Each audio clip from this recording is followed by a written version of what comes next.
सभापति जी, इसके साथ एक और प्रश्न खड़ा हुआ है, विकास वर्सेस विनाश का। उत्तराखंड में विकास के नाम पर जो होड़ लगी है, प्रकृति से छेड़छाड़ करने की, पर्यावरण को प्रदूषित करने की, नदियों पर बांध बनाने की, ये उसका नतीजा है। हम किसके लिए विकास कर रहे हैं? हम अरबों खरबों रुपया खर्च करके विकास करते जाते हैं। प्रकृति एक दिन क्रोधित होती है और ऐसी विनाश लीला करती है कि सब कुछ तबाह कर जाती है। कब आंखें खुलेंगी हमारी? क्या इस त्रासदी के बाद भी नहीं? क्या इस आपदा के बाद भी नहीं? वहां एक धारी देवी का मंदिर है, उत्तराखंड की रक्षक कहा जाता है उनको।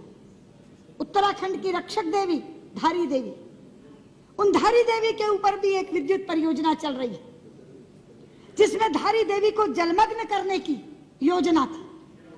हमारी पार्टी की नेत्री उमा भारती एड़ी चोटी का जोर लगा रही थी उस धारी देवी को बचाने के लिए। एक एक के घर जाती थी। आडवाणी जी के नेतृत्व में प्रतिनिधिमंडल लेकर के, मुझे साथ लेकर के प्रधानमंत्री जी के पास गई थी। पर्यावरण मंत्री से सैकड़ों बार मिली थी। हमें प्रधानमंत्री जी ने आश्वस्त किया, हमें पर्यावरण मंत्री ने आश्वस्त किया, किसी भी कीमत पे धारी देवी वहां से हटाई नहीं जाएंगी। धारी देवी की मूर्ति अलग है, मगर धारी देवी वो शिला है जिस शिला को बचाने के लिए हम कह रहे थे। लेकिन सभापति जी, आप जानते हैं ये मात्र संयोग नहीं है। मैं सदन के लोगों को बताना चाहती हूँ, उधर 16 जून को धारी देवी जलमग्न हुई। उसी दिन धारी देवी जलमग्न हुई और इधर केदारनाथ में जल प्रलय आया, जो ऐसा जल प्रलय आया जो हजारों जिंदगियों को लील गया, जो एक विनाश की लीला करता हुआ चला गया। हमारे शास्त्रों में एक श्लोक है, अपूज्याम यत्र पूज्यन्ते पूज्यानां तु व्यतिक्रमा त्रीणि तत्र भविष्यन्ति दुर्भिक्षम मरणम भयम। जहां अपूज्य लोगों की पूजा होती है मगर पूज्यों का तिरस्कार होता है, वहां 3 चीजें घटती हैं, अकाल, मौत और भय। ये वहां की पूज्या उत्तराखंड की रक्षक देवी धारी देवी का तिरस्कार हुआ और तीनों चीजें आ गई। लोग भुखमरी से भी मर रहे हैं, मौत का भी तांडव हो रहा है और भय भी वहां व्याप्त है। इसलिए मैं कहना चाहती हूं, ये जो विकास वर्सेस विनाश का प्रश्न है, ये आज मुंह बाए खड़ा है। वहां गंगा जी के ऊपर कितने बांध बन रहे हैं आप जानते हैं। योजना आयोग की चतुर्वेदी समिति ने गंगा, भागीरथी और अलकनंदा पर 70 बांधों की स्वीकृति दी है। 70 बांधों की। आज रेवती रमन जी यहां बैठे नहीं हैं, 2-2 बार चर्चा कराई है इस सदन में उन्होंने। हम सब सांसदों को साथ लेकर प्रधानमंत्री जी के पास जाते हैं। सभापति जी, गंगा हमारे लिए साधारण नदी नहीं है, गंगा हमारे लिए मां है। पता नहीं आप उस दिन थे सेंट्रल हॉल में कि नहीं, मुझे आश्चर्य मिश्रित हर्ष हुआ था।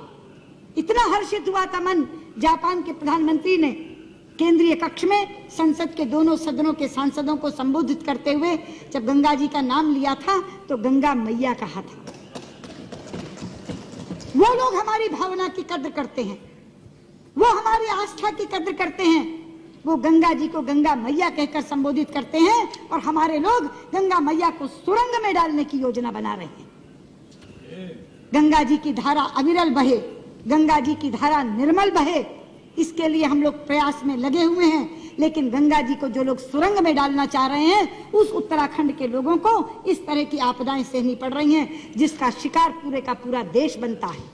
इसलिए मैं आज यहाँ खड़ी होकर ये कहना चाहती हूँ, धारी देवी को पुनर्स्थापित करने का काम करिए।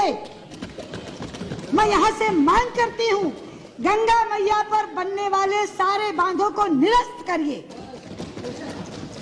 जितना मर्जी पैसा उस पर खर्च हो चुका होगा, जो पैसा आपके राहत और पुनर्वास पे खर्च होने वाला है वो उससे कहीं कम होगा।